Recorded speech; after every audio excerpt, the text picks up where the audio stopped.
मैं मनता मन मारी रे, घटकी माहे घेर, जब ही चाले पीठी दे, अंकुश दे दे फेर। कबीरदास ने मनुष्य के चित्त को उन्मत्त हाथी के समान मानते हुए उपदेश दिया है। इस हाथी को मानव शरीर में रहते ही वश में कर लेना चाहिए तथा संयम रूपी अंकुश से इसकी दिशा संसार से हटाकर परमात्मा की ओर कर देनी चाहिए। फिर ये पूरे वेग से उसी रूप तरफ दौड़ने लगेगा।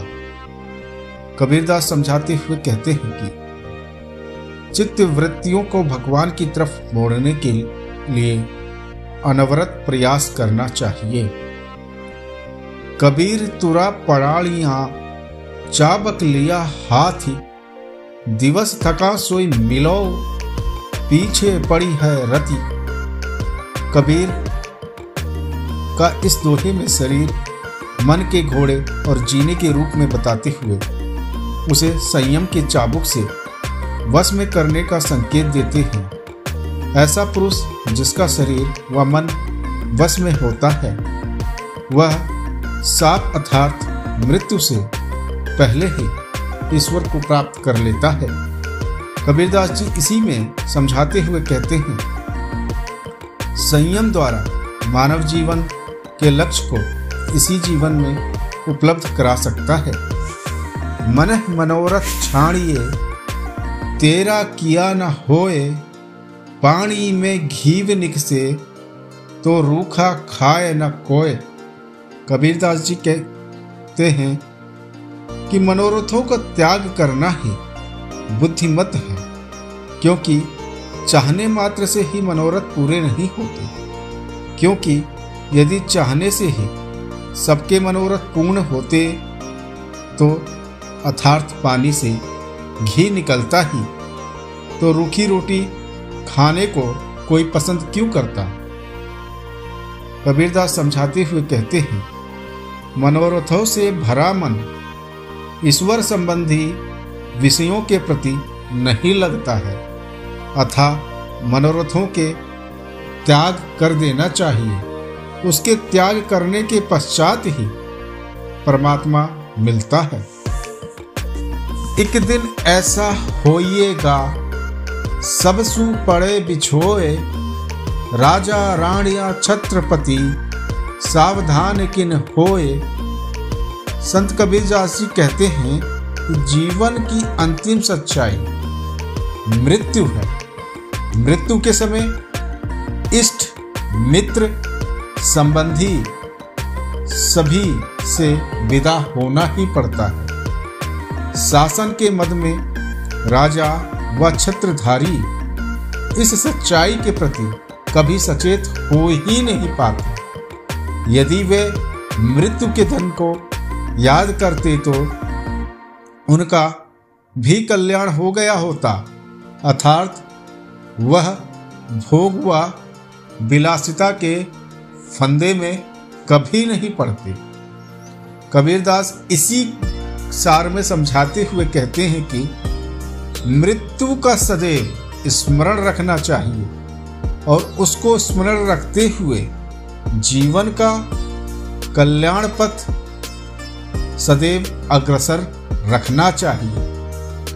कहा कियो हम आए करी, कहा कहेंगे जाय, इतके भये न उतके, चलित भूल गंवाई। कबीरदास समझाते हुए मनुष्य को कहते हैं कि अपने सारे क्रियाकलापों का स्मरण करना चाहिए। उस समय जो मनुष्य को अच्छा लगता है कि ना तो उसे वो संसार में मिला ना ईश्वर, मूल के रूप में जो मनुष्य जीवन था वह भी मनुष्य गंवा बैठा। इसलिए अब ईश्वर के यहाँ मनुष्य क्या उत्तर देगा, इसी में और समझाते हुए कबीरदास जी कहते हैं, मानव जीवन को सार्थक करने के लिए मनुष्य को सबसे पहले अपने आप को जानने की चेष्टा करनी चाहिए। ऐसा नहीं करने पर अंत में मनुष्य पाप की गठरी ढोते ढोते संसार से विदा हो जाएगा। जिनके नौबत बाजती भैंगल बंधते बारी, एक हरि के नाम बिन गए जन्म सब हारी। कबीरदास जी कहते हैं कि राजसी सुख भोगने वाले बड़ी शानो शौकत वालों को भी समय पराजित कर देता है।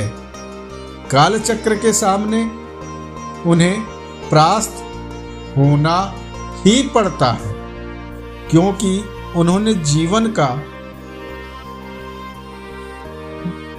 नाम, जीवन में ईश्वर का नाम कभी स्मरण किया ही नहीं। कबीरदास समझाते हुए कहते हैं कि चाहे कोई कितना ही धनवान क्यों ना हो, वह राजा ही क्यों ना हो, पर राम के नाम के बगैर अर्थात ईश्वर के नाम के बगैर उसका जीवन व्यर्थ है। कबीर नौबत आपनी दिन 10 लेहु बजाए, ए पुर पाटन ए गली बहुरी न देखी आए।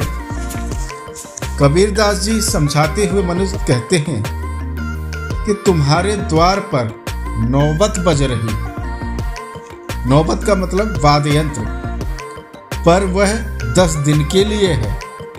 संसार के सुंदर नगरों गलियों को देखना मनुष्य जन्म का दुरुपयोग करना है। कबीरदास जी के यहाँ ये भी कहते हैं कि जीवन सफल करने के लिए मानव जीवन को दिव्य अवसर माना जाना चाहिए तथा ईश्वर की भक्ति में उसे लगा देना चाहिए। संसार नश्वर है ही, आत्मा की उन्नति में जीवन को लगाना ही मानव जन्म को सार्थक कर देता है। बिन रखवाले बाहिरा चिड़िया खाया खेत, आधा आधा उबरे चेत सके तो चेत। कबीरदास जी इस दोहे में समझाते हुए कहते हैं कि शरीर रूपी खेत को असंयम रूपी चिड़िया बहुत चुक चुकी है, अर्थात जिसके पास संयम नहीं है उसका नाश होना स्वाभाविक है। इसलिए उस मानव के पास जो भी समय शेष बचा हुआ हो उसका उसे सदुपयोग करना चाहिए।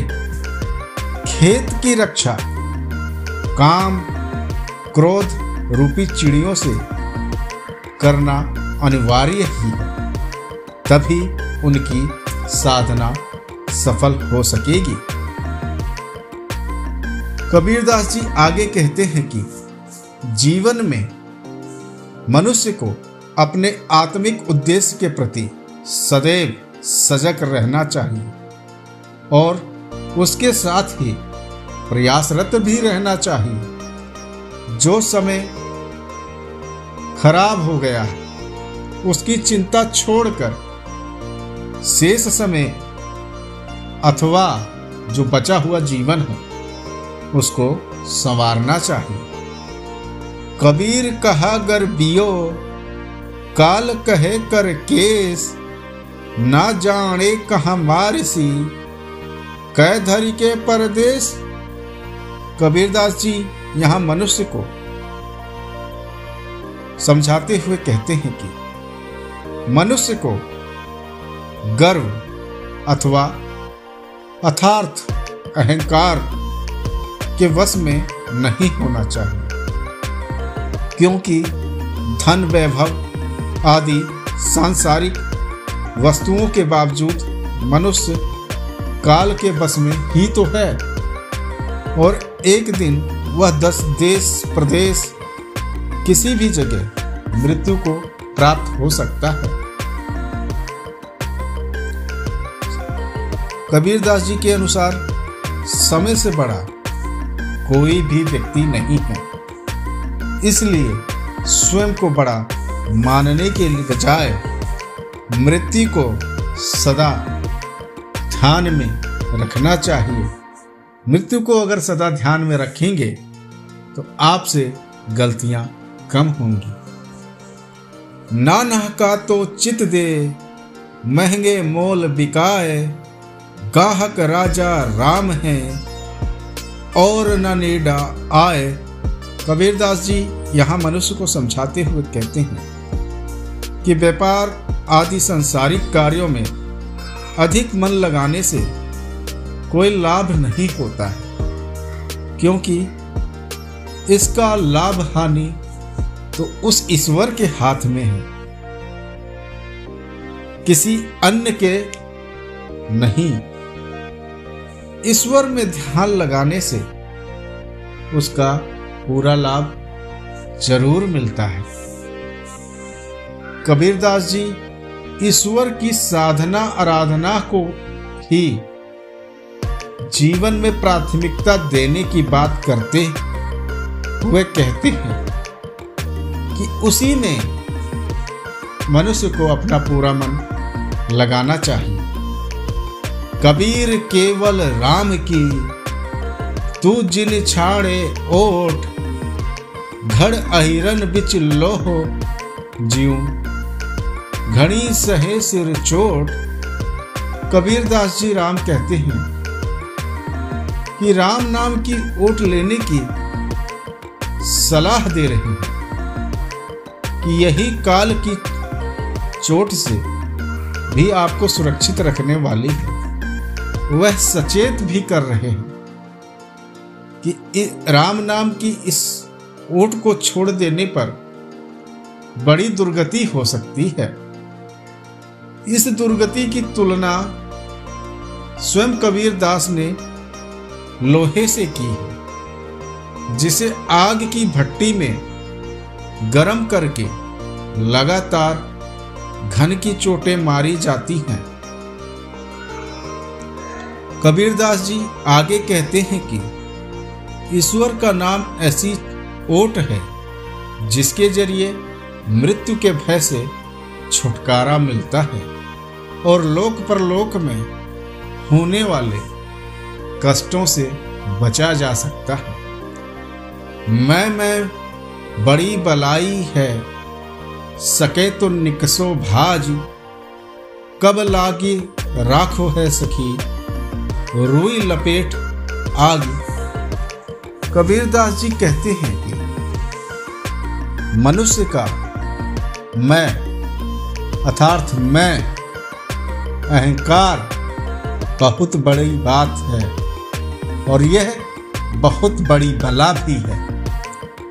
इससे मनुष्य को बचना ही चाहिए, क्योंकि यह ऐसी आग है जो मनुष्य को रुई की तरह जलाकर राख कर देती है।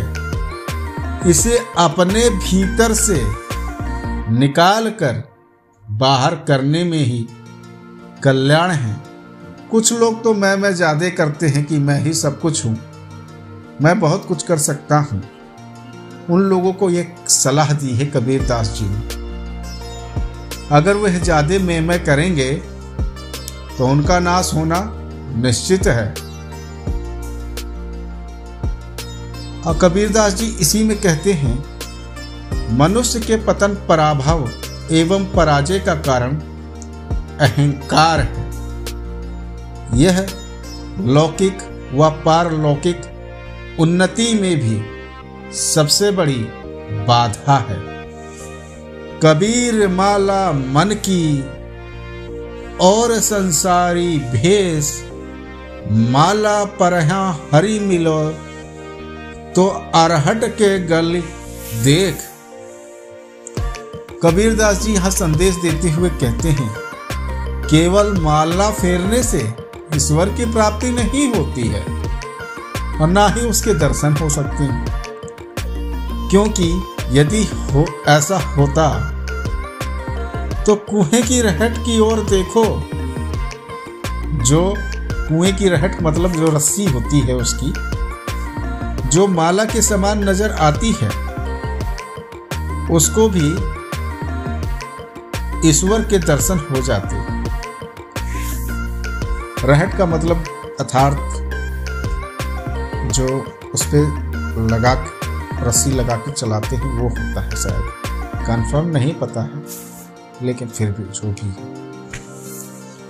आगे इसी में कबीरदास जी कहते हैं, पूरा चित्त लगाने से ही ईश्वर के दर्शन होते हैं। केवल दिखावे के तौर पर ही माला जपना संसारिक पाखंड है।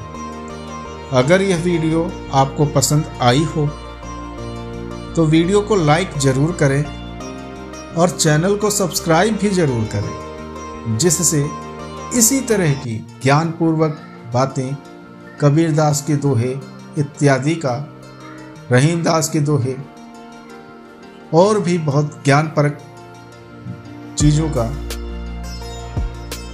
आपको प्राप्त हो सके। धन्यवाद।